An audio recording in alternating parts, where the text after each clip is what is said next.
with me. Today here at the Young's house, I'm making dinner and you guys can watch me. It's not going to be a cooking tutorial where I show you every single step of what I'm doing. You guys can just watch me cook dinner. My family absolutely loves, and I do too, pork steaks. At least 2 or 3 times a week we're having pork steaks because they are so good the way I make them. We're making up some potato salad. It's going to be quick and simple. And we're going to have some flavored rice. I hope y'all are having a great day today. And if you're not, hopefully I can brighten up your day with this here recipe. What I have here is about 3, maybe 3.5 pounds of Idaho potatoes that we have peeled and cut down. We've rinsed them about 3 times until the water ran nice and clear. That means we're getting rid of some of that starch. And you can see I got about 5 eggs in there. And when our potatoes are done, they'll typically cook for about between 15 and 20 minutes. That makes them nice and fork tender. These eggs will be done as well.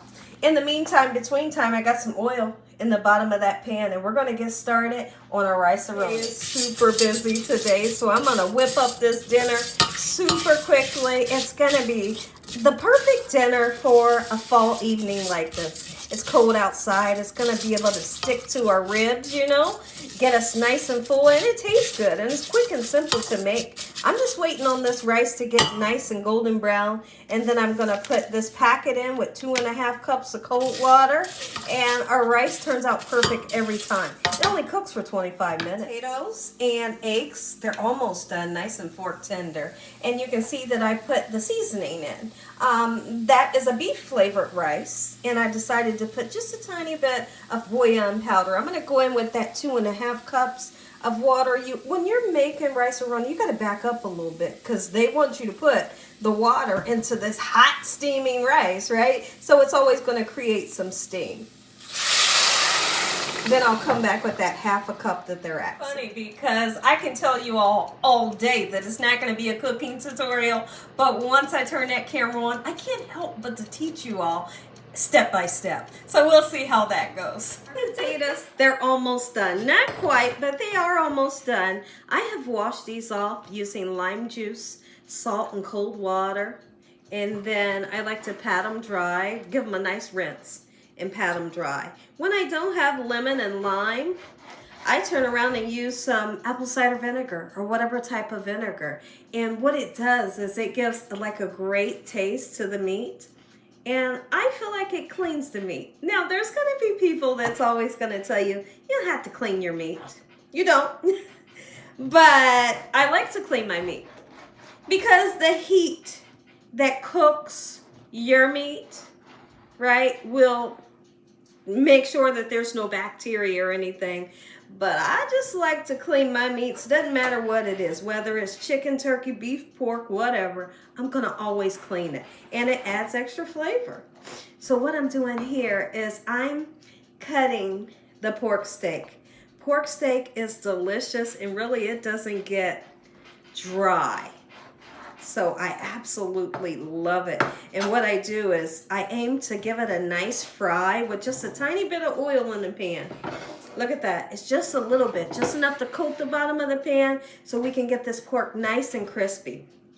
Even though the outside of the pork gets super crispy, the inside of the pork is so tender and juicy.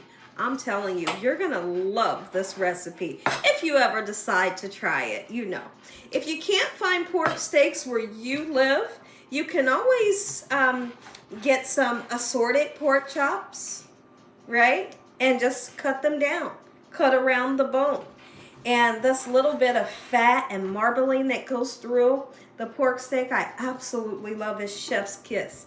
Yes, we love this. We're making it 3-4 times a week because it's so good. Super easy to make. We're not dredging this in flour. Nope. We're just going to season it real good with the perfect seasonings. And then they go into that hot pan and they get delicious. I have some plantains in my refrigerator. I was thinking about possibly I might make those, but we'll just kind of see how I'm feeling, right? I got a lot of stuff to do today. It's late. It's late here at the Young's house, so I'm a little behind today. But we're going to get everything done that we need to do. Meat is nice and cut. Let's go ahead and season it, make it taste good. Today I'm going to use a little bit of chicken bouillon powder. Now, I want you to keep in mind, if you decide to use this, you gotta be mindful of how much of this you use. But this, you want to use it. It has salt in it, and this has salt in it. So if you want, you can take this away and just use this. Today I'm using both. Okay, I know. You got to try to balance the two out, all right? You see that was a tiny bit of bouillon powder, all right? When I get adobo, I always get the kind with the red cap. There's a blue cap, an orange cap, a green cap. I like the red, okay? And that's what I want you to use. All right, lovely. We're going in with adobo. We're going to put a little bit of garlic powder. Oh, my garlic powder. Oh, okay. I felt like it wasn't going to come out. All right, and then we're going to put some Sazón, a little bit of black pepper. That's it. I'm going to massage the spices in, let it set for 20 minutes, and then we're going to put it into the hot pan. Rub some of those spices in. I'm going to go in on this other side. I flipped the meat over, you know. All right, and we're going in with that Sazón. It's gorgeous. It makes a gorgeous color onto your meat and a great taste. And you can put this into soups and stews and rices for a lovely color and a great taste. If you've never had Sazón before, you should try it. Try it one time and then come back and tell me, you know, whether you hate it or you love it. I love it. And when I make Puerto Rican food or Puerto Rican rice, this is my go-to. This one right here, Sazón, the one in the orange packet, that's the one you want. When I tell you it's going to taste so good, oh my goodness. You see that I used 2 packets, okay? Then I'm going to let these spices really seep down into this beautiful meat for 15 minutes before it goes into the hot pan. Chop up just 1 stalk of celery for 3 pounds of potatoes that we're going to turn into potato salad. You don't want to overwhelm your potato salad with too much celery, but I do want to chop it down nice and fine. I'm not putting onions in. We're not doing the relish. We're just going to do the eggs, the mayonnaise, adobo, celery, and it is going to be super delicious. I'm going to double back with this knife and chop it down nice and fine, and then we're going to cut some onions. We're going to do something special with the onions, and they don't go in the potato salad. Super interesting that I would love to talk about is how important it is to switch over your cutting boards when you're dealing with raw meat. As you can see behind me, I have the raw meat on that cutting board, and I cut my celery on this cutting board. The reason why is because I didn't want to transfer bacteria from that meat to our potato salad. That would be disgusting, right? So either you would, if you don't have a second cutting board, you're going to sanitize that one before you even cut your onions and your celery. Okay, so just to throw that out there. Here's what we're going to do with this nice sweet Vidalia onion.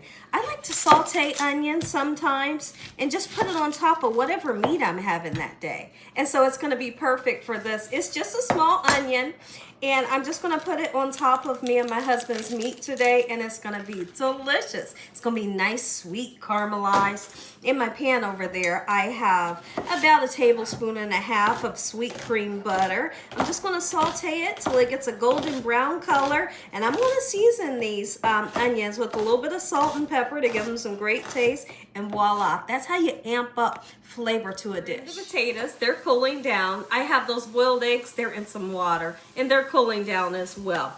So we're not going to mix up that potato salad until those potatoes are nice and cool, right?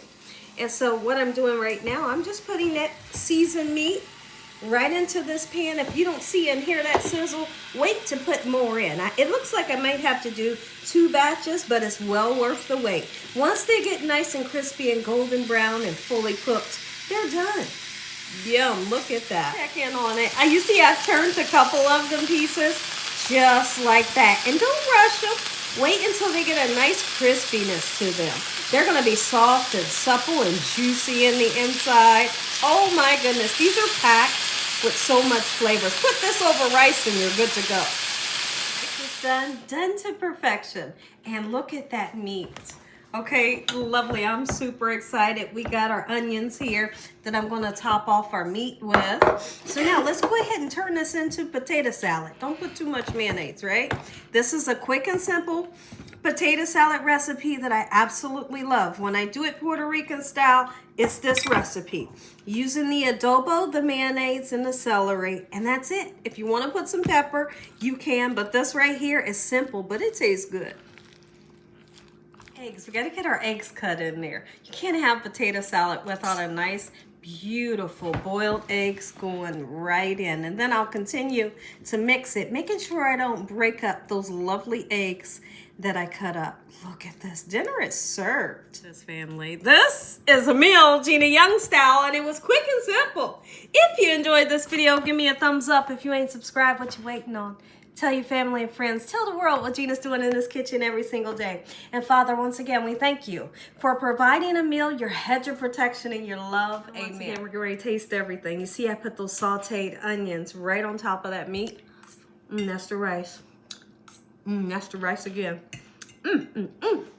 Potatoes. Potato salad. Oh. And this meat. I can't wait.